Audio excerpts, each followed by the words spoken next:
We're just going to take about a half hour before the, before the Palestine panel, just to talk a little bit about the convention.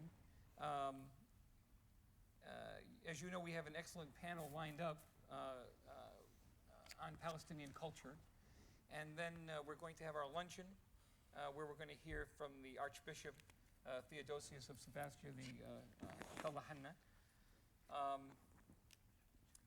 At our first plenary, which took place on Friday, as you recall, you may remember our keynote speaker was Ahmed Ashkar, and he was very prolific, and I thought he was very motivational in his talk. I wanted to just basically talk about, some of the things that we've done at the convention here. This is like we had Ahmed at the first plenary. The second one was focused on organizing. Then we've had all these sessions that have been going on through the, between organizing and panels and so forth. And as you know, the theme is It Starts With You. And I wanted to maybe kind of do like a little recap. And as you know, we had Advocacy Day. We talked about civil rights issues.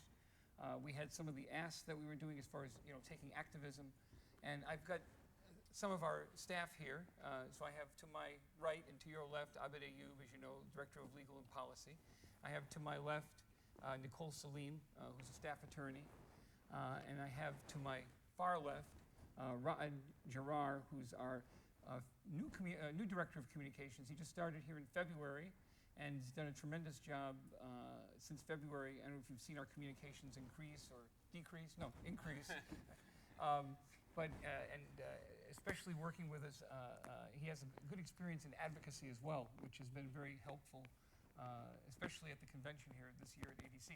So what I'm going to do is I'm going to start maybe here with legal, and maybe you can just kind of recap maybe your thoughts, starting with the Civil Rights Luncheon, and kind of give your take on the course of events that have happened here at the convention. Well, I think overall it was a great convention. How many of you were at the Advocacy Day? And can you hear me? Because I fell in the back. Good. Well, I want to really thank Ra'ad and Nicole for doing a great job at putting together our Advocacy Day. I know in the years past we've attempted to do this, but this time it really put it over the edge, and hopefully next year we double our turnout and double the number of congressional members coming. So thank you guys for the hard work. A lot of effort did go into that day. So thank you. Overall, I think we learned about the many issues that we've been addressing, from racial profiling to surveillance. The Civil Rights Luncheon, we did hear from Mark Morial, who highlighted the common bonds and common challenges that we as a community face in line with our brothers and sisters from other minority communities, particularly from the African American community, which he highlighted and paralleled the civil rights struggles we're going through as compared to what they went through 30, 40, and 50 years ago at the turn of the 20th century as well. So that was a very enlightening speech, a very empowering speech to hear him lay out the parallels again between the two communities. The civil rights panel I thought was one of the better civil rights panel we've had in a number of years. This year we intentionally decided to forego having a government representative on the civil rights panel. We wanted to hear from the community members. And reason being, over the past decade or so, whenever we do have a government agency represented on the civil rights panel, they're pretty much just delivering talking points, not engaging with the community, which kind of becomes frustrating. So we wanted to hear from the community members, and we brought in Reggie Shepard from ACLU Pennsylvania, Linda Sarsour, who's from NAC, as well as the Arab American Association of New York, and we had also with us Bahir Azmi from CCR. I think each of them brought a very good perspective. Again, each of them highlighted the fact that we still have some challenges out there. We still have the surveillance issues out there. We still have what the NYPD is doing, racial profiling and immigration reform. And we also still have challenges tied into the use of these practices when it comes to foreign policies, such as use of drones overseas, the Abu Ghraib prison, Guantanamo Bay. So these issues are still relevant. Although we are over a decade since 9/11, they still are impacting us. And shortly after that, we did hear from the government agencies. We did have a session with them. You should know that we did invite NSA and ODNI, Office of Director of National Intelligence, to appear on this panel and address what's been happening with the surveillance issues. We thought they were going to show up, and then that morning they sent us a text message saying that they couldn't. Send us an email saying that they couldn't make it. So regardless, I think we had a good session. really highlighted employment discrimination, highlighted the issues with TSA and with DHS. I think the members asked some good questions. And I think really the second plenary on Saturday really packaged the whole thing when we heard from Omar Raka talk about the importance of organizing, the importance of addressing these issues, beginning with every one of you in the room. Moving forward, we are going to have a number of issues. We are going to continue, while we were out here, the Senate was debating immigration reform. It's going to be a heated debate. The House of Representatives is going to get into that as well pretty soon, if not if they haven't already. So it's certainly going to be a challenging year. And we know the legal challenges we face. We have been talking about them for the past decade. They're still there. So unless we stick to the theme of the convention, it starts with you. Unless we go back to our communities, we go back to our districts, visit your congressional members, talk to your elected officials, run for office, take what you learned from this session, take what you learned from Advocacy Day, from the plenary sessions, and apply it to your community. And I promise you, this time next year, we'll be sitting down talking about the gains we've made and the deduction of challenges we have. So, hopefully it continues. Hopefully the dialogue continues. I just want to thank you again for coming out here this weekend, and hope to see you guys again next year. Next, I'd like to invite our Communications Director, Rod, to talk a little bit about the Advocacy Day and just his thoughts in general. Hello? Can you hear me now? Hello? I spoke yesterday. I gave a brief description of Advocacy Day and our achievements in that day. I don't know how many of you were in the room yesterday when I spoke about it. Almost everyone. So I won't bore you with the same details because we will be sending it again in the recap. In short, we had a very successful Advocacy Day. It's one of the best advocacy days in memory. We actually had 9 Congress members speak at dinner. And 2 or 3 of the speeches were really amazing. All of our membership who attended dinner were energized. We ended up having, without so much design, it just happened that we ended up having so many strong African-American voices from the Congress. And they spoke about the similarities between the 2 communities, the African-American and Arab-American communities. And they spoke about the overlap of struggles as well. So we will be sending you information about all of the issues that we worked on Advocacy Day, including the main developments on Alex Sauda's case. We are moving forward in a really good pace. We got at least 1 congressional letter to the FBI and Attorney General asking them for an update. So it's a good first step. Last night you heard that the NAACP are going to put their weight behind our campaign. And of course that will give it so much more strength and legitimacy and reach. I also spoke about our media work. ADC is trying to revive a program of monitoring local media that existed in the past, kind of stopped working in the last couple of years. The idea that if any of you saw any news stories or anything on your TVs or radios or newspapers that was discriminatory against Arabs, that you would report it to us. Or even if it was positive, in the 1% case it was positive, you can still send it and we'll put it on file. So we are rebuilding ADC's website entirely in the upcoming weeks, and we will have a special section there to monitor media and get your ideas. But until the new website is up and running, you can always email me directly. My email is media@adc.org, and you can just, like a very short email, this is what I saw on TV, this is the time that it ran, this is the channel that was on, and we will follow up. A good example, just to show you how these things work.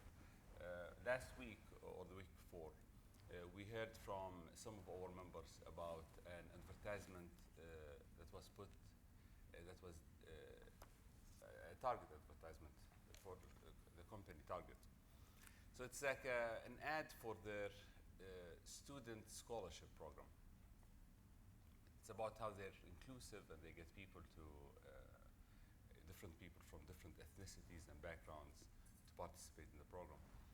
The online version had a woman wearing a hijab in it, but some of our members reported to us that their local station ran the same exact ad with the woman cropped out. So, these type of things, there is no way an organization without thousands of members reporting would know about it, because it's run in some local stations in the Midwest and on the West Coast. So we contacted Target, and they got back to us with an explanation for why that happened. And I think just having us there to speak to them, next time they will think twice before they crop an Arab or a Muslim woman. There are many other examples that we dealt with in the last few weeks with members reporting. So we'd love to hear more from you. I'll stop here, but I'll be around today. If you have any ideas to improve our website or our media work, please feel free to approach me. Thank you, Rod. Next, I'd like to ask our staff attorney, Nicole Salim, to talk about the ask. And many of you saw that in each session we had an ask for a different type of issue or to advocate. And Nicole is going to kind of give us a summation of what happened.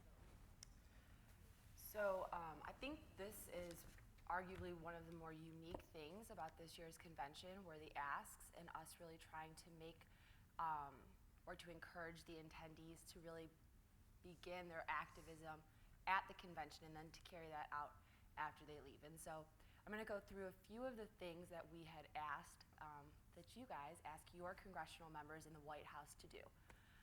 On Friday, we asked Congress to support an anti-bullying legislation, the Safe Schools Act. We also asked the senators to oppose racial profiling and immigration reform. We also asked you to sign the petition so that we can hopefully get a Khalil Gibran stamp. We asked both Congress and the President 2 different times to contact the Attorney General and the FBI and ask both the Attorney General and the FBI to look into the Alex O'Day assassination. We were going to ask yesterday at our lunch about TPS, but we successfully went to the Hill on Thursday, and that ended up coming true on Friday. We've asked you to retweet and to tweet throughout the convention. At our media panel today, we'll be asking you to tweet, and throughout the convention, we've had more Twitter activity during this year's convention than in the past, which actually is a very good sign. And we've also we've asked you to ask President Obama to begin transparency and accountability on drones and surveillance.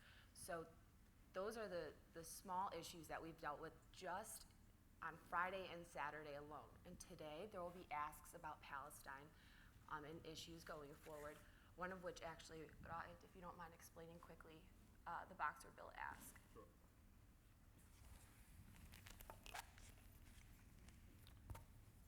Senator Boxer from California introduced a legislation in the Senate. It's a larger piece of legislation regarding building partnership with Israel. But the section that we thought was very problematic and the ADC did some work on was one section regarding the visa waiver program. The visa waiver program is a program that the U.S. has with a few countries around the world. I think maybe like 20 or something. 37 countries. Yeah, 37. And they drop the requirement to get a visa before you come to the U.S. In exchange to dropping the requirement to travel to that country. It works well, with many countries. Now, they want to give the same visa program to Israel, but they want to give the Israeli government, an exception to the rule that they can reject anyone that they see as a threat to national security. They can reject them, even if they were U.S. citizens. So in a way, it codifies Israel's racism and discrimination against U.S. Citizens. We know that many Arab Americans who try to go through Israeli borders are sent back, and many other non-Arab Americans get sent back because of their political views. And these two issues, whether it was because of racial background or political views, they are extremely problematic and illegal in the U.S. We can't make it legal for another country to discriminate against our citizens. Do you want to say something? Quick question. Would that bill, if it passed, allow Arab citizens of Israel to come to the United States without a visa? Yes. So from the U.S. side, of course, like there is no exception to the rule. When we contacted Senator Boxer about the issue, many organizations worked on it, and we sent thousands of emails and phone calls and even called their office directly. Her response was that this is very normal for a country to protect its security, and therefore they will decide. Every country in the world does that. And our response to that was, if that is the case, how come you just added the exception to Israel? You know, if it's actually every country can do that, how come for the other 37 countries we did not add a loophole exception? Anyway, so our ask, of course we're against this issue of providing Israel with a loophole. Some organizations, including us, decided to, rather than asking to remove the entire section about the visa waiver, to only remove the section about the loophole. And the reason behind this is... Remove this section about the So just take the sentence from the legislation that says Israel may keep people who are considered a threat to national security out of the country, or something like that. Like it's one section in one paragraph.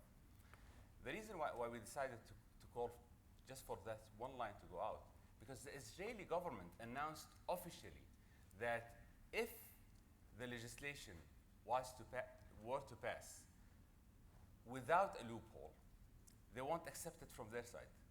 So imagine how adamant they are on discriminating against Arabs, that they would reject the entire partnership agreement in case it passes, and gives them a free waiver program without an exception that they could discriminate against American citizens.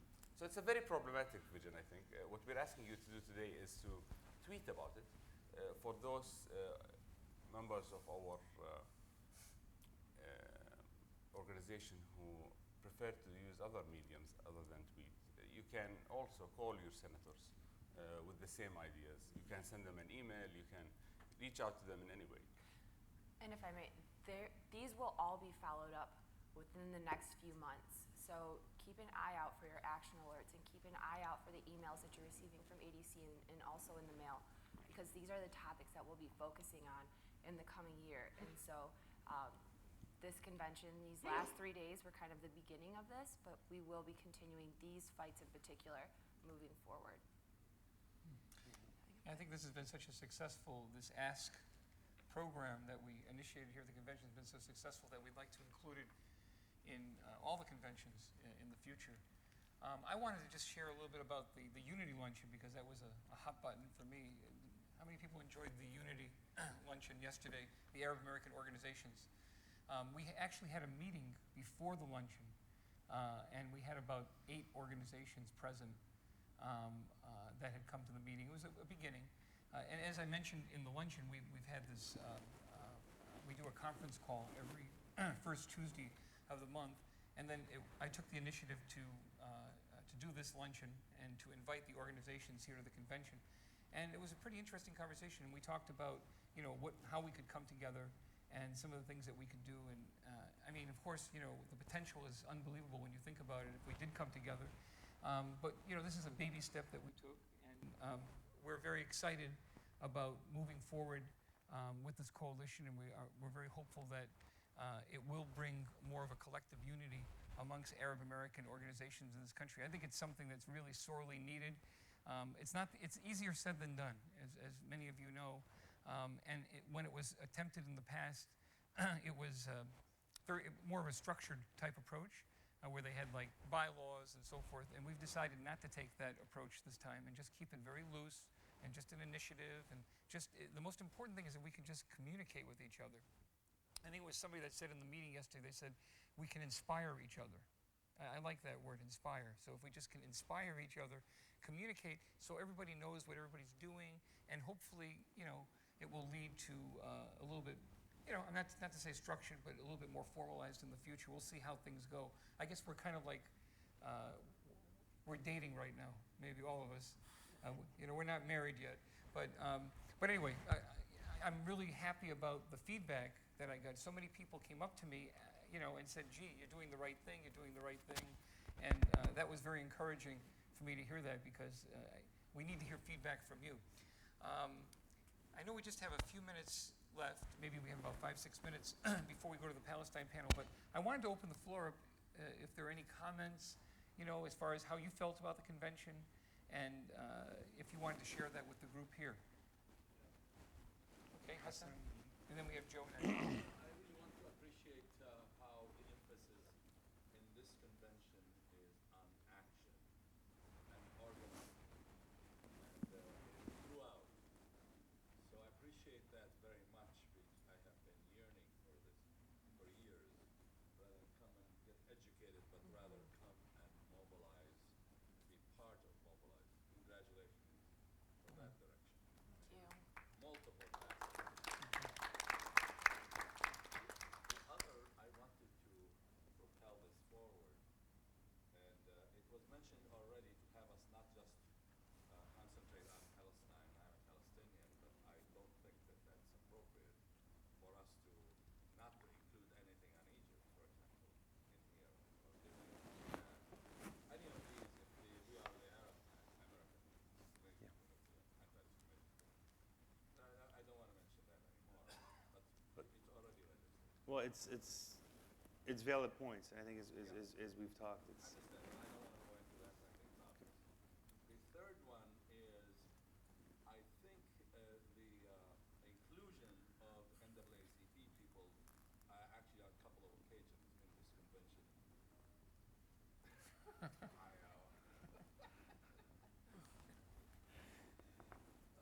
He's a board member. I have to comply.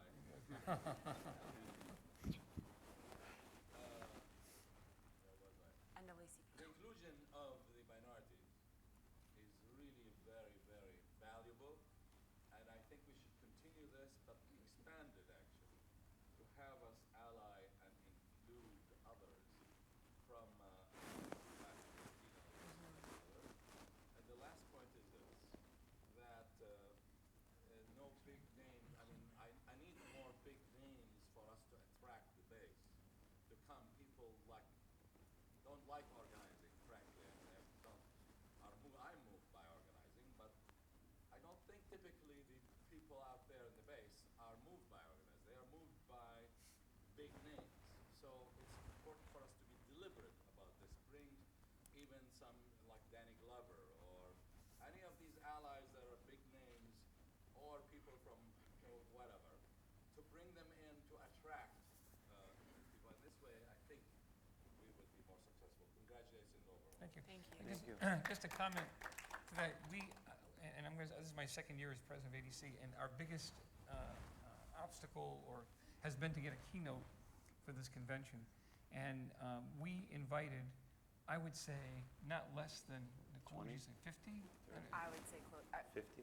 much more than 50. 50. I would say 50 people. I mean, and you would be surprised. I mean, the people, and Danny Glover was one of them. He wasn't available at the time. And, many of them write us off. Some of them are interested. Some, they say they could, they take a rain check or whatever. I mean, for instance, we invited Jimmy Carter. This is the second year we've invited him. That's like that would be a gift, if we could get. And if I may, we invite them. Literally, we'll go invite them next week. I mean, it's a year in advance that we're working on getting these keynotes. But it's a problem, and the thing is that I'll tell you why, because a lot of these speakers want a big. Some of the bigger speakers, $50,000 or I can give you an example, Ron Paul was one that came to one of the people that was suggested. And, they take a hefty honorarium, and we just don't have the budget to pay, and we don't want to pay $50,000 because that could be used for organizing, could be used for our, legal program and so forth.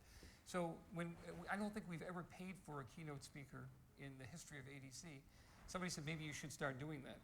I don't know, but if you have any suggestions as members, please, give us those suggestions. We'd like to know if you do. Joe, I'm sorry, I know you were up there.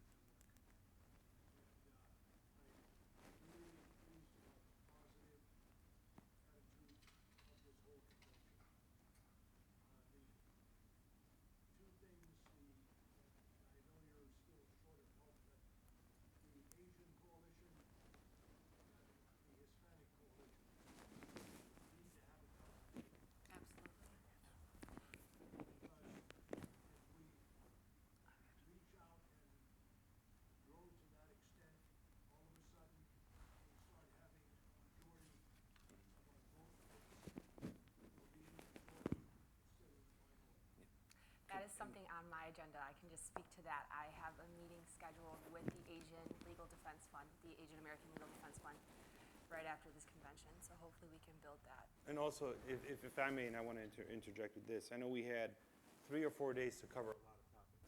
And there were many issues that we did not get a chance to discuss.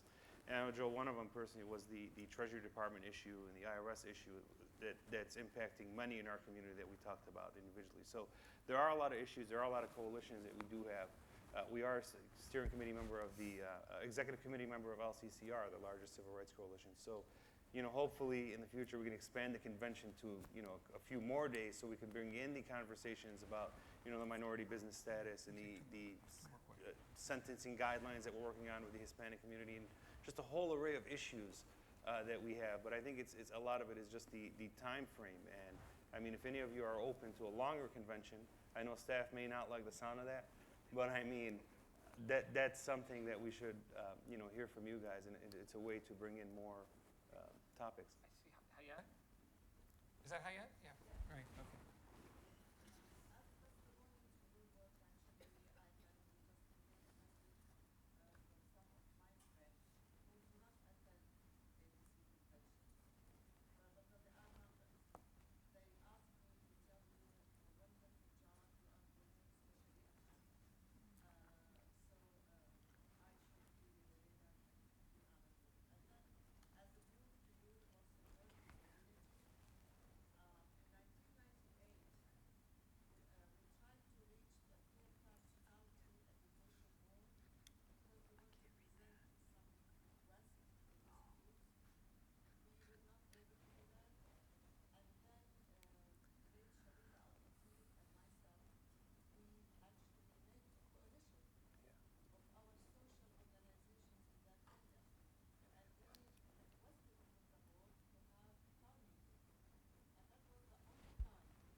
Thank you. Okay. I'm just going to take 2 more. Well, Dr. Hazen, okay. And then. I just wanted to point out some of the things here that I noticed different this convention, which I think is workshops. I thought that was a great idea, the practical workshops, and the interactive workshops. The 2 ones that I attended were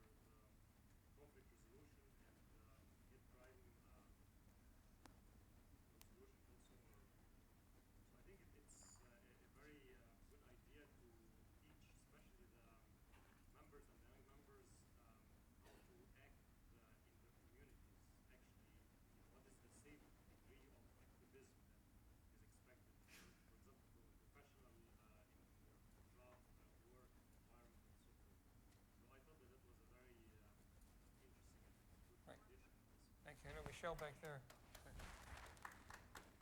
First, I would like to suggest that next year we provide a microphone for the people Yeah, yeah. asking questions so we could all hear them. Then I'd like to thank ABC and for your work this year. I see it is much, much improved. Thank you very much for all your brilliant ideas this year. One of which was to try and increase membership.